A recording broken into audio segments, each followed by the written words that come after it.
ऐसे विचार चल रहा था कि संगम युग, जैसे कहते हैं ना संगम, तो कलयुग और अभी आने वाली दुनिया के लिए जो बाबा आए हुए हैं, दोनों का संगम चल रहा है।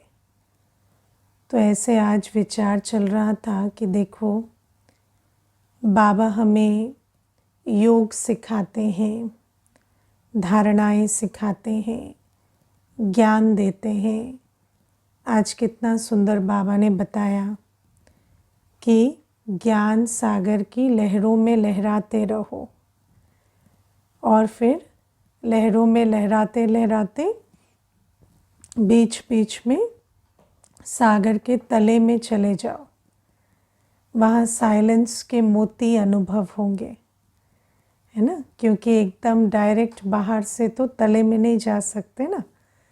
तो बाबा कहते हैं सारे दिन पहले ज्ञान सागर की लहरों में लहराओ, श्रेष्ठ संकल्पों की लहरों में।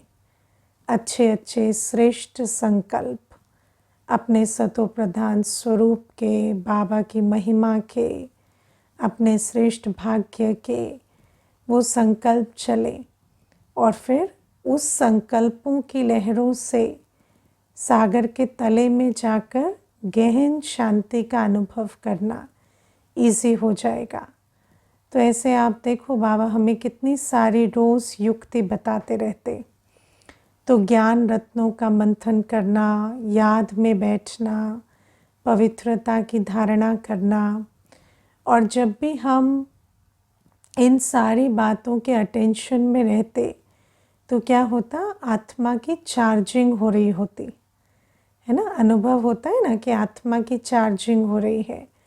आधा घंटा योग में बैठे, आधा घंटा मुरली का मंथन किया, कुछ न कुछ पॉइंट्स मुरली की बुद्धि में चलाई, तो ऐसे खुशी की लहर दौड़ती है ना। मुझे अभी एक माता कहती थी कि संडे को योग होता है, तो जब योग से जाती हूँ ना, ऐसा लगता है दुनिया तो मैं ही बदल दूँगी, है ना। ऐसे अच्छे अच्छे संकल्प आते हैं। और फिर कहती कि और कई बार तो सोमवार का अमृत वेला ही मिस हो जाता है। तो ऐसा लगता है कि पता नहीं मेरा तो क्या ही होगा। तो कहती ऐसा कैसे हो सकता है कि एक घड़ी तो इतना ऊंचा उड़ रहे हैं और फिर दूसरी घड़ी बिल्कुल अवस्था नीचे, है ना। एक घड़ी तो ऐसा लगता है, उस दिन तो कहती एक दिन संडे के बाद रात को युगल के साथ कोई बहस हो गई, तो मैं तो बिल्कुल दैवी स्वरूप में बैठ गई, जैसे कि कोई है ना। युगल भी मुझे कहते आज एक भी बात तुमने नहीं कही, क्योंकि बहुत अच्छी अवस्था में मैं थी। लेकिन अगले दिन सोती रही और उनको कहा कि ब्रेकफास्ट भी बच्चों का आप बना दो। तो कहते कल पता नहीं क्या हो गया और आज देखो कैसे पड़े हैं। तो बाबा हमें कहते हैं कि ये क्या है, जैसे ही जब चार्ज फुल होता तो अवस्था अलग होती, संकल्प अलग होते, बुद्धि का योग अलग होता, संस्कार जो इमर्ज होते वो भी अलग, और फिर जब अवस्था नीचे होती तो बात अलग।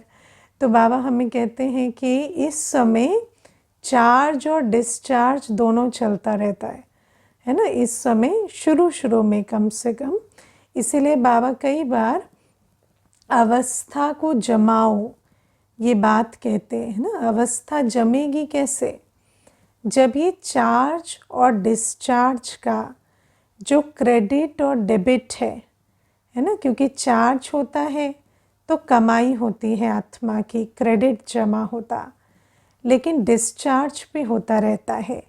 अब आप देखो, डिस्चार्ज जो है वो बिना एफर्ट के बहुत, है ना, सूक्ष्म रीति से नेचुरली चलता रहता है। क्यों? क्योंकि हम तो देह अभिमान में 63 जन्म रहे हैं ना, और देह अभिमान में जब आत्मा रहती है, जब आत्मा अपनी आत्मिक स्थिति से नीचे है, बाबा की याद से दूर है, तो आत्मा की क्या अवस्था है, नेचुरल डिस्चार्ज चल रहा है। संस्कारवश, संकल्पवश, कर्मवश एकदम नेचुरल डिस्चार्ज चलता है। जैसे आप देखो कि जब हम देह अभिमान में हैं तो हमारे जो कुछ संस्कार हैं वो बहुत नेचुरल चलते हैं। जैसे अपमानित महसूस करने का संस्कार है ना, कोई भी चीज़ हो गई उसको पर्सनली लेना, उसको उस रूप से इंटरप्रेट करना कि ऐसा लगे मेरे साथ गलत हो रहा है या मेरा अपमान हो रहा है। तो जैसे ही कॉन्शियस नहीं है, देही अभिमानी अवस्था अपनी कॉन्शियसली उस अवस्था में स्थित नहीं है, या अपनी जो स्वमान से नीचे है या बाबा की याद से जब भी दूर है, तो क्या होता, एकदम से वो देह अभिमान के संस्कार अपमानित महसूस करने के इमर्ज रहते। या कोई ऐसा है जिसके अतीत की दुख की बातों का चिंतन करने के संस्कार है, तो वो बातें चलती रहती और उससे डिस्चार्ज होता रहता।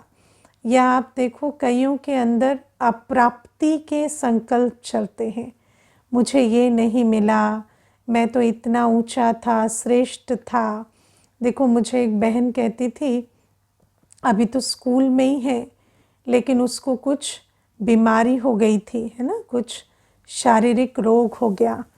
तो क्या हुआ कि उस कारण से 1 साल ड्रॉप हो गया स्कूल का। तो कहती फिर शरीर की बीमारी ठीक हो गई और अभी स्कूल भी जाने लगी, लेकिन 1 साल पीछे हो गई, उसके क्लास वाले सब 1 साल आगे चले गए। और फिर वो जो बीमारी के कारण पढ़ाई वगैरह बहुत सफ़र की, तो उस कारण से समझ भी जो है वो दूसरों से थोड़ी कम हो गई। तो पहले तो टॉपर रहती थी, लेकिन अब क्या, कभी 10th आ रही है, कभी है ना 15th रैंक आ रहा है, कभी किसी सब्जेक्ट में मार्क्स बहुत ही कम हो जाते हैं। तो मुझे कहते कि सारे दिन मेरे अंदर ये चलता है कि मेरे साथ ऐसा क्यों हुआ, मैं तो इतनी अच्छी पढ़ती थी, मेरे साथ ये बात हो गई, हे भगवान मेरे साथ ही क्यों ऐसा। तो ये सारी चीज़ें चलती और कहती कि उस कारण से, देखो वैसे तो है 12th में, लेकिन मुझे बहुत अच्छी बात सुनाती थी कि मुझे फील भी होता है कि ये सारे थॉट्स इतने मेरे पे हावी हो जाते हैं कि मैं आगे पढ़ भी नहीं पा रही हूँ, या जो मुझे मेहनत करनी चाहिए वो भी मैं नहीं कर रही हूँ। तो क्या होता कि जीवन में देह अभिमान के वश, है ना, शरीर की आयु के आधार से या अपनी जो गुणों की या विशेषताओं के आधार से कई बार ऐसे संकल्प चलते हैं कि मैं तो ये डिज़र्व करता था, मेरे साथ तो, मैं तो आज यहाँ होना चाहिए था, है ना, या मुझे तो ये मिलना चाहिए था, पर ऐसा नहीं मिला, वैसा नहीं मिला। और ये जो देखो कोई भी संकल्प, क्योंकि 63 जन्मों से देह अभिमान की दुनिया में रहते आए हैं, तो वो जो संकल्प हैं वो आज तो बिल्कुल पक्के संस्कार बन चुके हैं। और आप सोचो कि कई बार तो हमें थॉट के रूप में भी डिटेक्ट नहीं होते हैं, लेकिन कई संकल्प हमारे बहुत सूक्ष्म चलते हैं, है ना। जैसे मुझे एक बहन कहती थी कि जब मैं छोटी थी तो हर चीज़ ना भाई को पहले दे देते थे। साइकिल खरीदी तो भाई चलाएगा, बैट खरीदा तो भाई खेलेगा। तो मुझे ऐसे ज़िद रहती थी हमेशा, है ना, कि भाई को क्यों, मुझे क्यों नहीं। तो मैं हर चीज़ लड़ लड़ के लेती थी, और मुझे एकदम से जैसे ही पिताजी आए कोई चीज़ लेकर, तो मुझे ऐसा होता था अभी भाई के लिए ले आए होंगे, मेरे लिए नहीं लाए होंगे। तो मैं दौड़ कर जाती थी और फिर उनके ऊपर जैसे चार्ज होती थी कि मेरे लिए क्यों नहीं लाए, मेरे लिए क्यों नहीं लाते। तो सोचो पूर्व संचित होगा ना, बचपन से था। और फिर वो बहन कहती कि ऐसा नहीं है, पिताजी ने फिर बाद में दिया भी सब कुछ, लेकिन आज भी जब मैं देखती हूँ कि आज जीवन में कोई कमी नहीं है, सब कुछ मिला हुआ है, लेकिन फिर भी जैसे ही कोई चीज़ बटेगी ना, मानो भोजन भी थाली में डलेगा, तो एक बार नज़र जाती है किसी की थाली में एक चीज़ एक्स्ट्रा तो नहीं रख दी जो मेरे में नहीं रखी। तो कहते हैं कि हर चीज़ में एक कंपैरिजन चलता है। तो आप सोचो कि ये जो देहाभिमान की दुनिया में रहते रहते जो हम संकल्प चलाते हैं अप्राप्ति के, या भावनाएं जनित करते हैं असंतुष्टता की, या कंपैरिजन के, या दुख के, या अपमानित महसूस करने के, ये सारे तो संस्कार के रूप में बहुत बहुत पक्के हो जाते हैं। और फिर ये जो संस्कार है उसके आधार से मन बुद्धि निरंतर चलते रहते हैं, संकल्प भावनाएं कई प्रकार की चीज़ें। मोस्टली तो आपका ध्यान भी नहीं रहता। मनुष्य आत्मा का ध्यान कब जाता है? जब बैटरी डिस्चार्ज होने लगती है ना, हाँ, खाली खाली लगता है, लो लगता है, तब सोचते हैं अच्छा पता नहीं आज क्या कर रहे थे जो ऐसे लो फील हो रहा है, थका थका लग रहा है।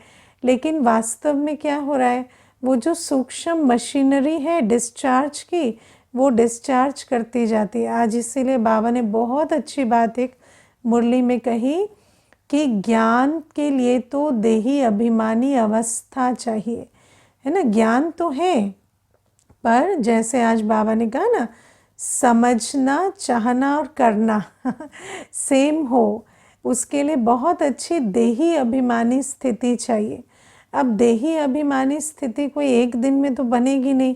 तो बाबा हमें कहते हैं इसीलिए हम निरंतर पुरुषार्थ में लगे रहें।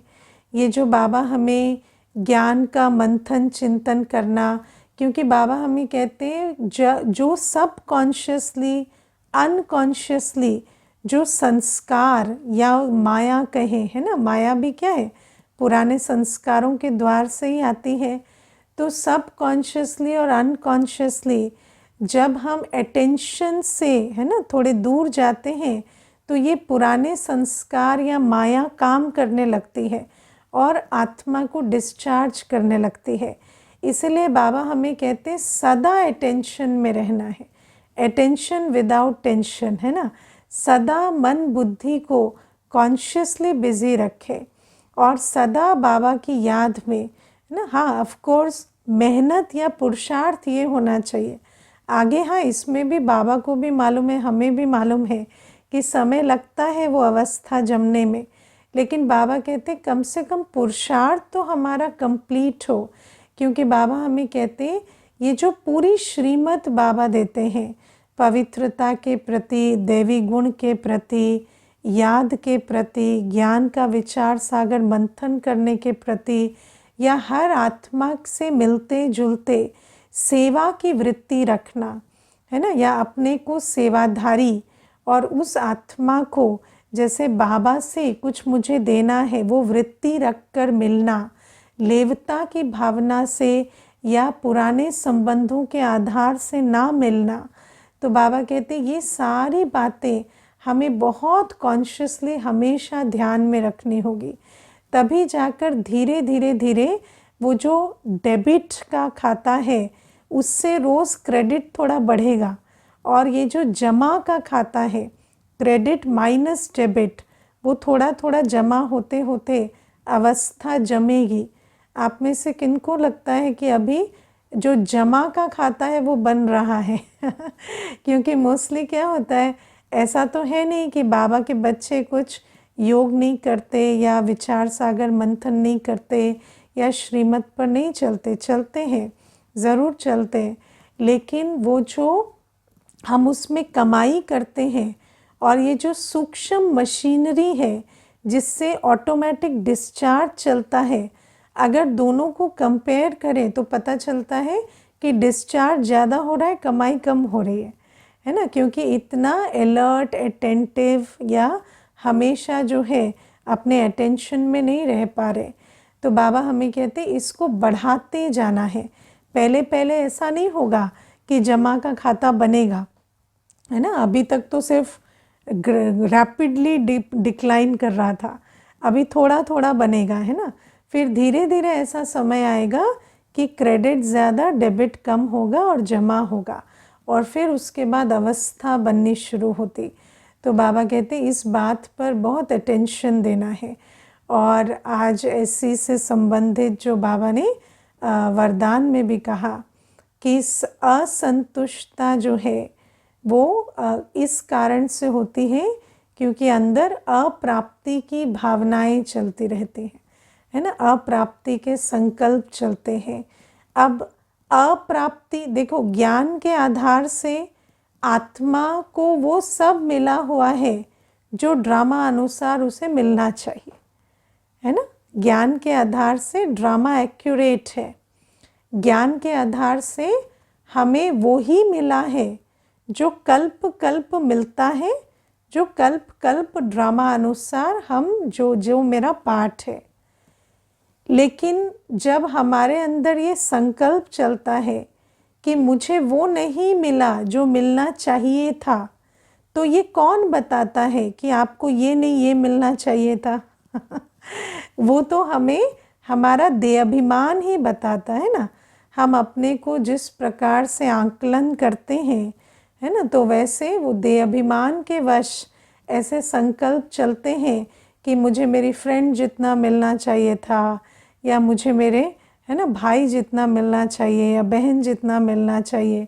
लेकिन बाबा कहते हैं हर आत्मा का ड्रामा अलग है, हर आत्मा का पाठ अलग है, और हम ब्राह्मण बच्चों का पाठ सर्वश्रेष्ठ है। समझते हो? बाबा हमें कहते हैं कि एक तो इस दुनिया में, इस संसार में एक का पाठ दूसरे से नहीं मिलता, ये पहली बात। तो हर एक का पार्ट अलग है।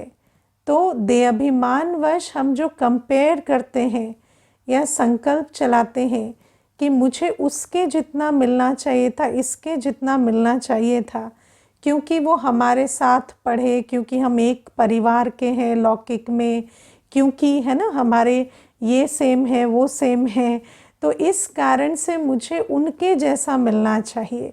ये जो संकल्प हमारे चलते हैं, इनको कहेंगे देहाभिमान के, अज्ञान के संकल्प।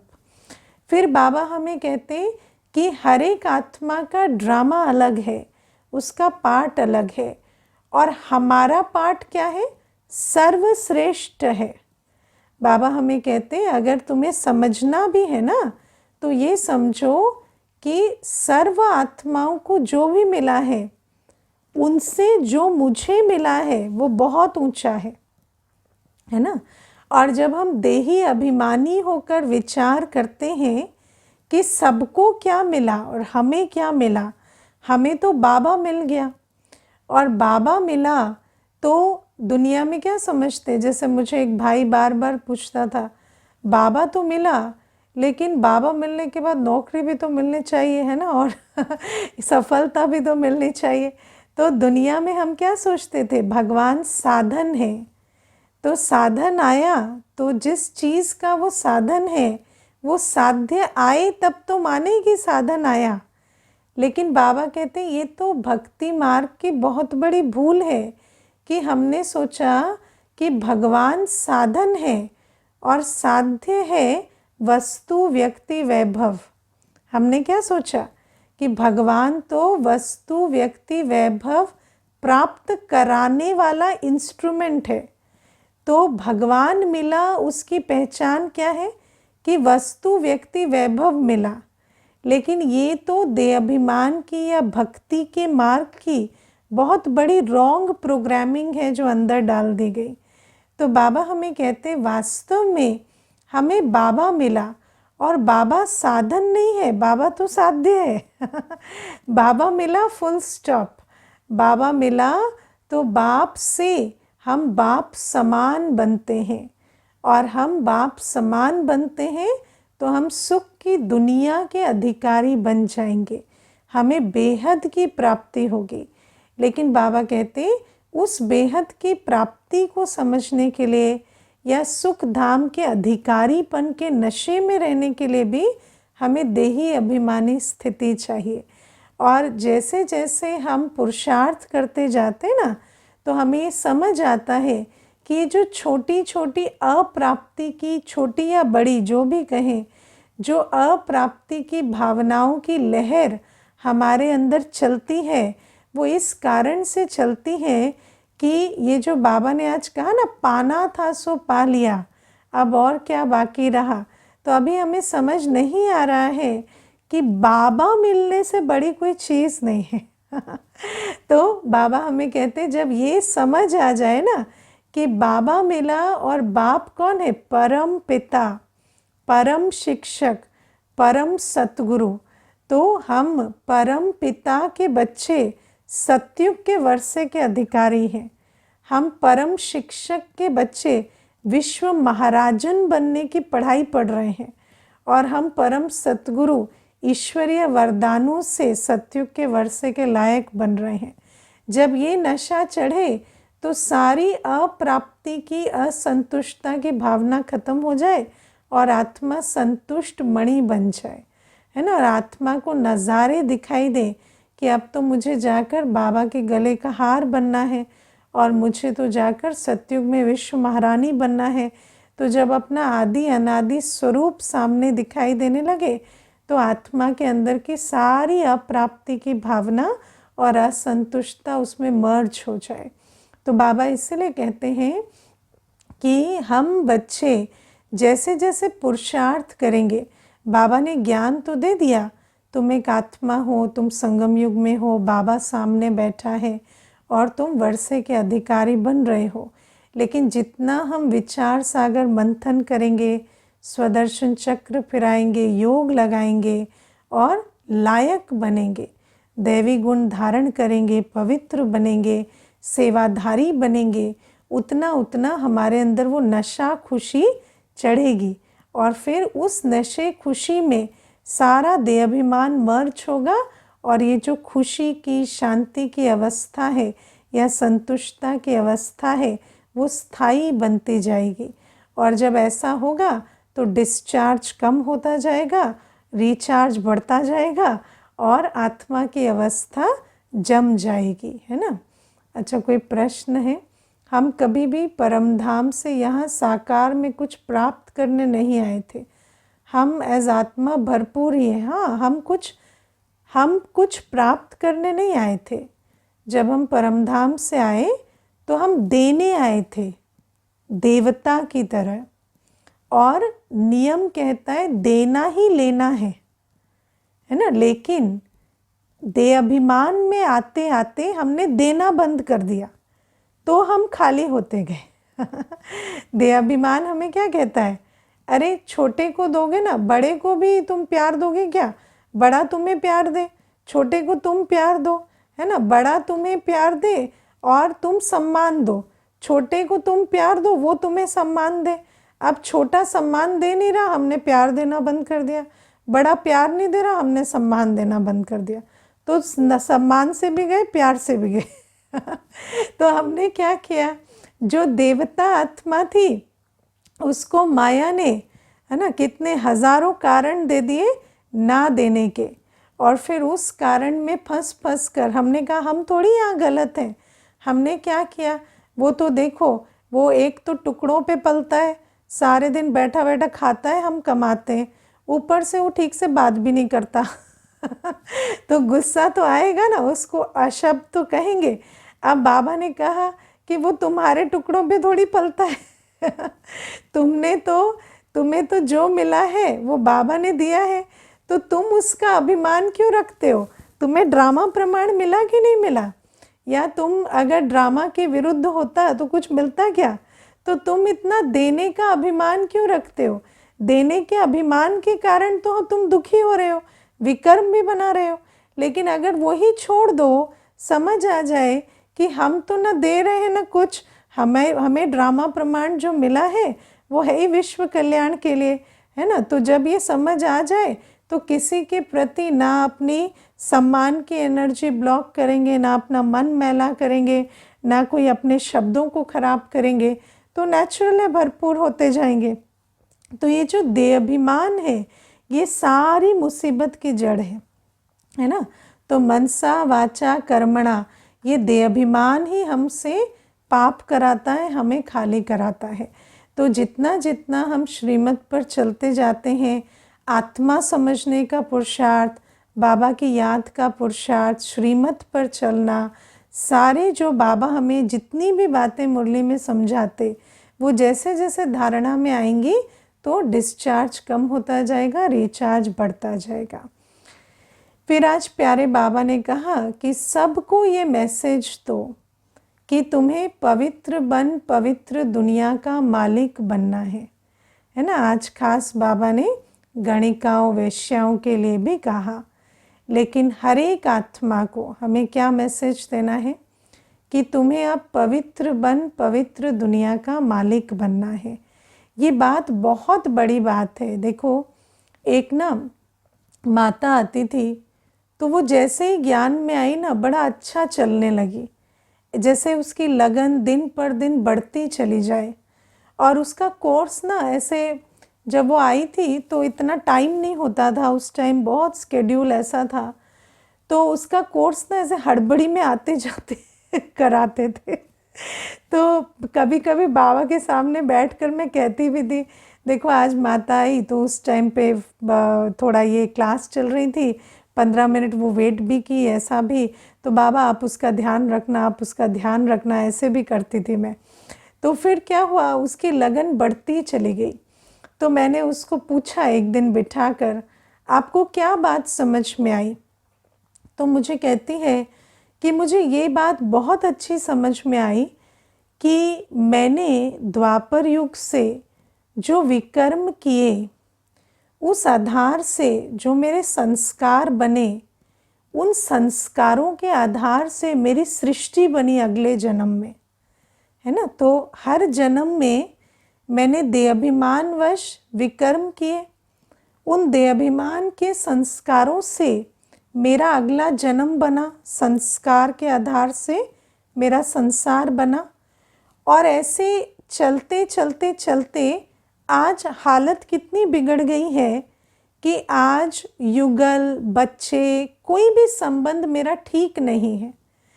तो पहले इस बात का उत्तर ही नहीं मिलता था कि मैं इतनी मेहनत करती हूँ लेकिन फिर भी ये सारा कुछ मेरा ठीक क्यों नहीं है ना। और उस कारण से और ही असंतुष्टता, कंप्लेंट, कभी चीखना चिल्लाना, कभी घर छोड़कर चले जाना, इस प्रकार की बातें चलती रहती थी।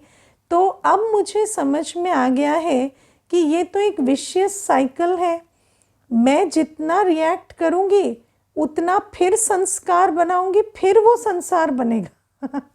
तो मुझे कहते कि अब मुझे एक बात समझ में आ गई है, मुझे आगे ये वाला चक्र नहीं चलाना है। अब मुझे इसको अंत करना है। अब मुझे इस जन्म में बाबा मिला है और बाबा मुझे सिखा रहे हैं मुझे विकर्म विनाश कैसे करने हैं और मुझे अपने संस्कारों को बदलना कैसे है, कर्म बंधन को चुक्त कैसे करना है फाइनली।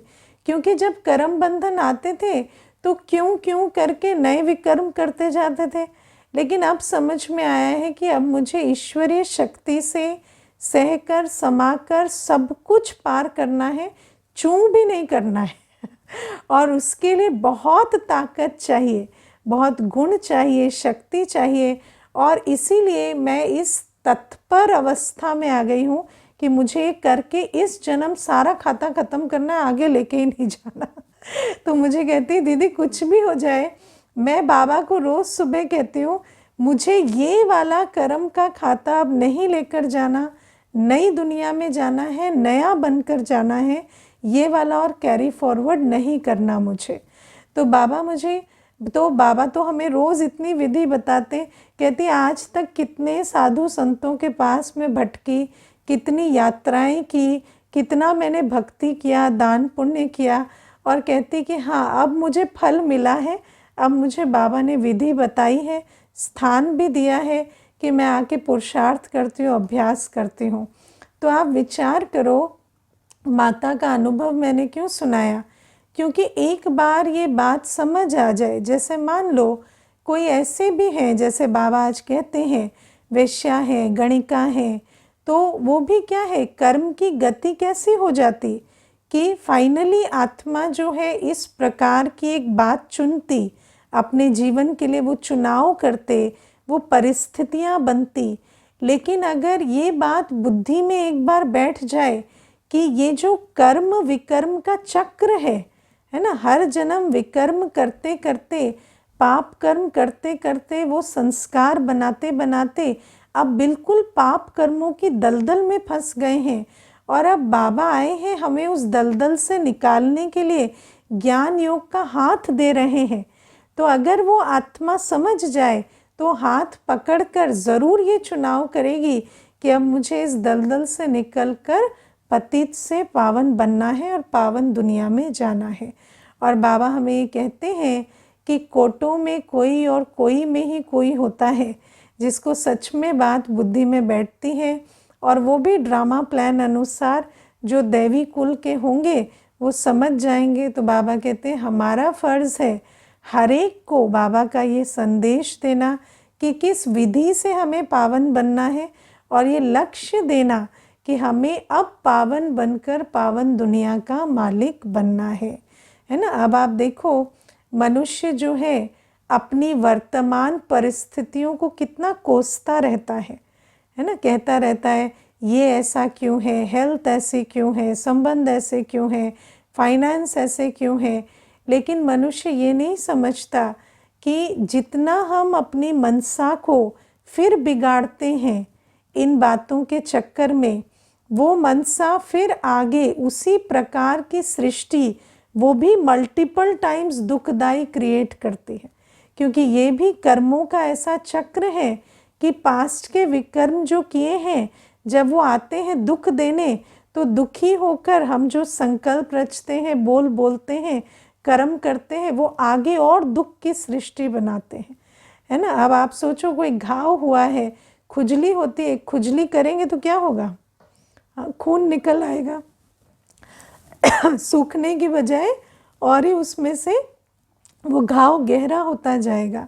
तो ऐसे ही बाबा कहते हैं कि पुराने विकर्म जो हैं वो आज की परिस्थितियों, आज की हेल्थ, आज के संबंध, आज के आर्थिक हालातों में जब रिफ्लेक्ट होते हैं, जब हम उन पुराने विकर्मों को की छवि इन बातों में देखते हैं, तो हमें ये समझना होता है कि ये तो पीछे का खाता है, लेकिन आज मुझे इस पे बिल्कुल भी रिएक्ट नहीं करना। और बाबा जो मुझे पुण्य का खाता बनाने की विधि सिखाते हैं उस पर पूरा अटेंशन देना है ना। सिर्फ रिएक्ट नहीं करना नहीं, लेकिन अगर फिर यही सिचुएशन नहीं चाहिए, वर्स नहीं, ठीक है, यही नहीं चाहिए, तो भी मुझे नया पुण्य का खाता बनाना है श्रीमत पर चलकर, है ना। अच्छा, किसी ने पूछा है अमृत वेले से पास्ट के विकर्म कैसे कट जाते हैं, डिस्पोज ऑफ तो होते हैं पर पाप कैसे कटते हैं, फल तो आता ही है, फील नहीं होता, बट फिर भी कट कैसे जाते। तो फील नहीं होना ही कटना है ना। क्योंकि जब हम अमृत वेले बहुत अच्छी याद में बैठते हैं तो हमारा संस्कार परिवर्तन होता है, और जब संस्कार परिवर्तन होता तो हमारी दृष्टि, वृत्ति सब बदल जाती। तो जो बात पहले दुख देती थी अभी दुख नहीं देती, अब हमें वो क्या लगती है, अपॉर्चुनिटी, कि ये तो अच्छी बात है ना, ये आई है तो हम अपने गुण शक्तियों की अवस्था को टेस्ट करें। तो इस प्रकार से विकर्म विनाश होते हैं ना। ओके, ओम शांति।